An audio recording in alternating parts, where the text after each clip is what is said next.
All right. Welcome back, everyone. Today we're doing a deep dive, and it's on something I know you've all been wanting to look at a little bit closer with us. It's the India-Australia Economic Cooperation and Trade Agreement, The ECTA. the ECTA. Yep. Short and sweet, right? And we've got a fantastic article here from the Indian Express that you sent us.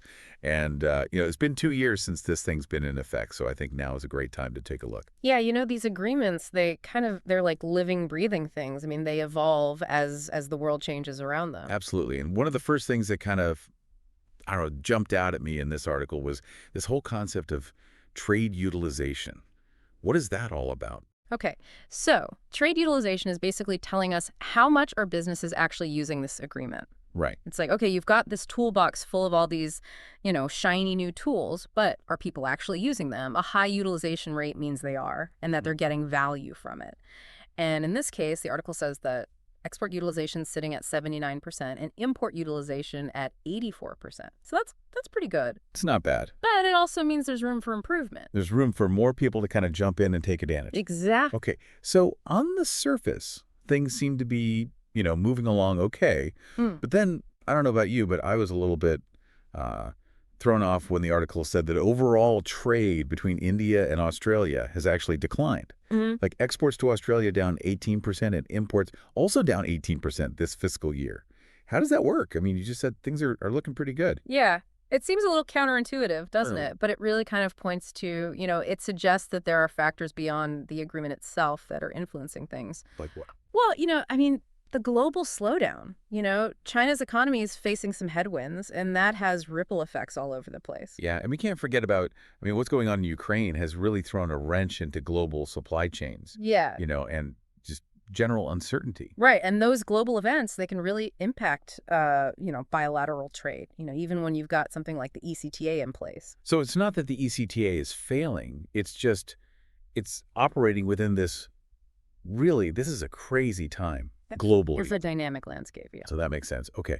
But even within this decline, the article does mention that there's some pretty interesting things happening in specific sectors, right? I mean, there are some areas that are actually booming. Yeah, absolutely. So, we're seeing growth, like particularly in Indian exports of textiles, chemicals, and agricultural products. Now, it's always hard to say, is this all because of the ECTA? But, it's likely that it's playing a pretty significant role. Yeah. And some of these new export categories that are popping up, it's kind of intriguing, right? Gold studded with diamonds. Turbojets. I'm picturing like a diamond-encrusted private jet. That's a good one. I don't know. It might be a bit much, but it's like, where is this coming from? Yeah. I think what's really cool here is it just shows you, these trade agreements that can really reshape markets in ways that you don't anticipate. Yeah. So, maybe the ECTA opened up this opportunity for, very specialized products that they wouldn't have found a market otherwise. Like you said, they're living, breathing things. Exactly. Unintended consequences, yeah. So it's not just about shifting existing trade, it's creating totally new things. Now, on the flip side, on the import side, we see metalliferous ores, cotton, wood products flowing in India. Right. And so that suggests to me that the ECTA is actually supporting those domestic industries in India, right? Potentially leading to further growth down the line in manufacturing that relies on these raw materials. It's all connected. Speaking of connected, the article points to electronics and engineering as sectors that, could really take off under this ECTA. Okay. But are there things that they gotta figure out first? Yeah, I mean, one of the big challenges is always these non-tariff barriers. Non-tariff barriers. People don't talk about those enough, but those can be just as bad as tariffs in terms of hindering trade. So what are we talking about here? Well, I'm talking about like regulatory differences, standards, compliance, even just logistical challenges. So even though the ECTA might lower the tariffs, there's still all this other stuff that makes it really hard to actually do business across borders. Absolutely. So, streamlining all that's going to be crucial for sectors like electronics and engineering to really, take off. Okay, let's talk coal. Because, the ECTA gives India a duty concession on coal imports, which essentially means it's cheaper, right? But this seems like a good news, bad news situation. It is. It is. On the one hand, it's helping India meet its energy needs. And they're huge. Right. But obviously, anytime you're talking about coal, you got to think about the environmental impact. It's a tricky one. Short-term needs versus long-term sustainability. It's tough. So clearly this agreement has a big impact, and it's about to get even more, I guess, impactful. Well, yeah. I mean, remember, the ECTA is just the first step. They're Yeah. working on a comprehensive economic cooperation agreement. The CECA. The CECA. Hey, now we're talking. Exactly. And they've already had like 10 rounds of talks on this thing, which tells me this is not a simple thing. It's a big deal, yeah. So what's in the CECA that's not in the ECTA? What are they talking about here? Well, the CECA is really about deepening the economic relationship, right? Yeah. So I think we can expect to see discussions on investment, services, intellectual property, maybe even government procurement. Okay, so we've got, trade utilization. We've got this weird decline in trade volume overall. We've got the sector-specific stuff happening, both the good and the bad. And then we've got this CECA looming on the horizon, which is going to be huge. Lots to unpack. A lot to unpack. We're just getting started. Yeah, so the CECA, it's definitely way more ambitious in terms of what it's trying to do. And, I think we can expect them to really dive deep into things like investment, services, intellectual property, maybe even government procurement. Who knows? It sounds like they're trying to really weave these two economies together in a pretty big way. Yeah, creating this whole ecosystem. Yeah. So within those areas, what are some of the things, the sticking points we might see?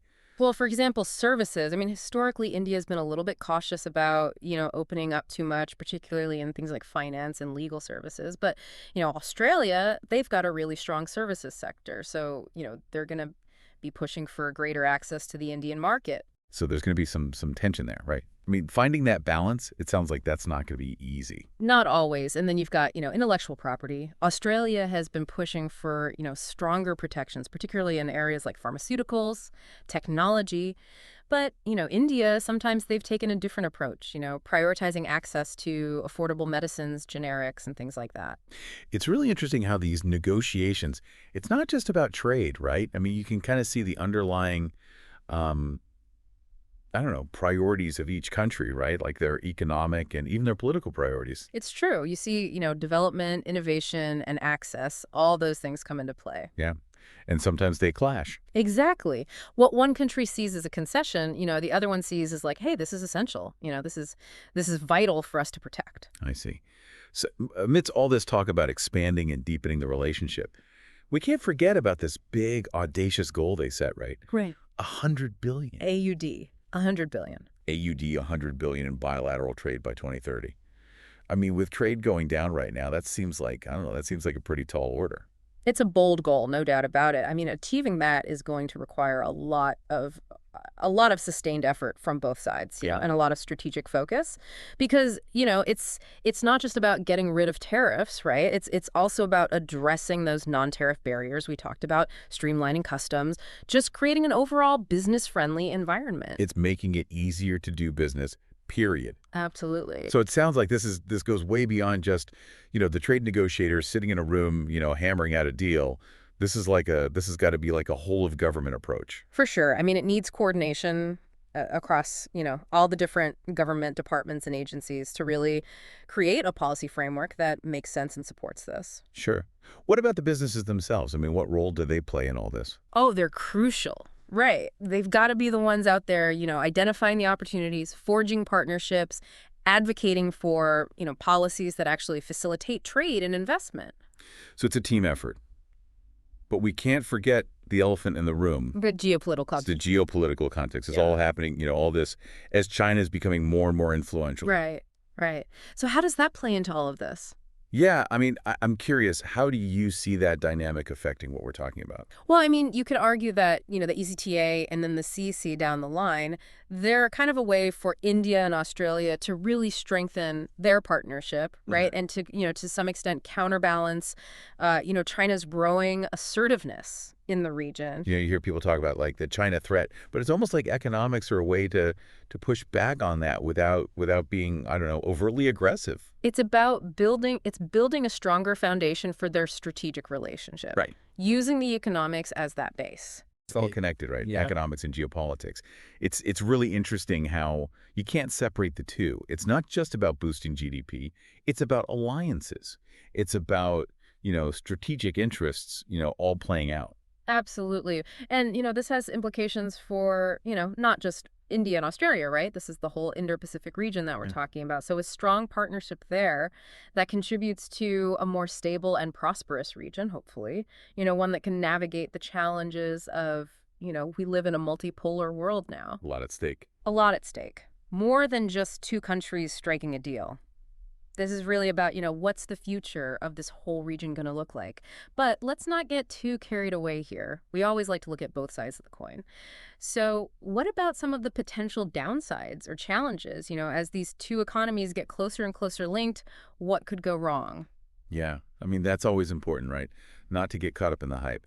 Look, one of the things that, can happen with these agreements is job losses. Right. I mean, some sectors might struggle to compete, when you've got cheaper imports coming in. So it's not all sunshine and rainbows. There are going to be some people who benefit and some people who might have a tougher time. Right. And that's why, it's really important for both governments to think about, okay, what are the policies we need to have in place to support those workers, Yeah. right? Help them transition to new opportunities, maybe retraining programs, support for entrepreneurship.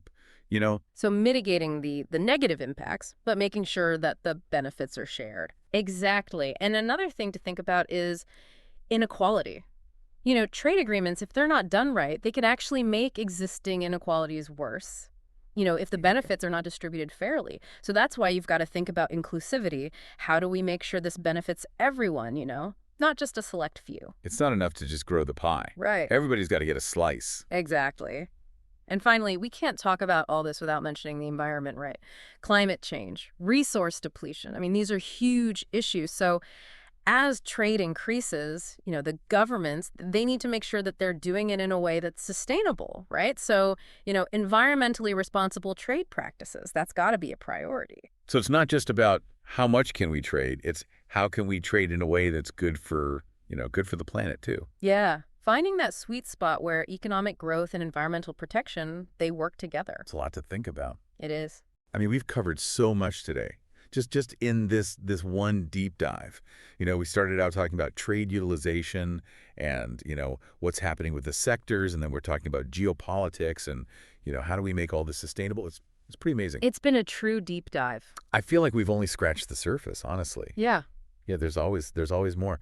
But, even with just this one article, I mean, you really get a sense of how complex this relationship between these two countries really is. It's complicated for sure. I mean, as we've been talking about, it's, economics is just one piece of the puzzle. You've got geopolitics, you've got domestic politics, you've got global events that are totally outside of anyone's control. Yeah. It's amazing how, it's like a microcosm of how connected the world really is. It really is. And that's what makes it so fascinating to take these deep dives. But as we wrap up here, I always like to bring it back to the listener. What does this all mean for you? Yeah. I mean, how does all of this, all the complexities, the potential, how does it actually translate into real world impact? What does it mean for your business? What does it mean for your investments? What does it mean for just your everyday life? Like, how does this agreement, how does this relationship, between these two countries, how does it touch you? Maybe it's directly, maybe it's indirectly, Are you in an industry that's actually benefiting? Are you seeing that? Are you, thinking about new opportunities, in the Indian market or the Australian market? What if you're in a sector that's, really facing some challenges? Yeah. How do you adapt to this? What do you do? Right. And then even beyond the economics of it all, right? Think about what we were talking about with, with China, with the geopolitical stuff. Mm-hmm. I mean, does this partnership, does it make you feel, I don't know, more secure? Does it change the way you look at that whole region? These are big questions. And like we always say, we don't have all the answers. But that's kind of the whole point, right? It's about asking the right questions. It's about getting people to think. It's about getting people to to understand how these forces, how these big, almost invisible forces are shaping the world. And I hope that this, this deep dive, it's given you a little bit of a different way to look at things. Yeah, a new lens. Yeah. So as we go, we always like to leave folks with something to chew on. So here it is. Given everything we've talked about, do you think that this relationship ultimately, will it be a good thing? Will it be a force for stability, for prosperity? Or could it actually, could it lead to tension? Could it lead to conflict? What do you think? No one knows for sure, right? The future is never set in stone. It depends Yeah. on the choices we make. And that's what makes it all so interesting. So thank you all for joining us for this deep dive, into the India-Australia trade relationship. And until next time, keep exploring, keep questioning, and keep diving deeper. We'll see you soon.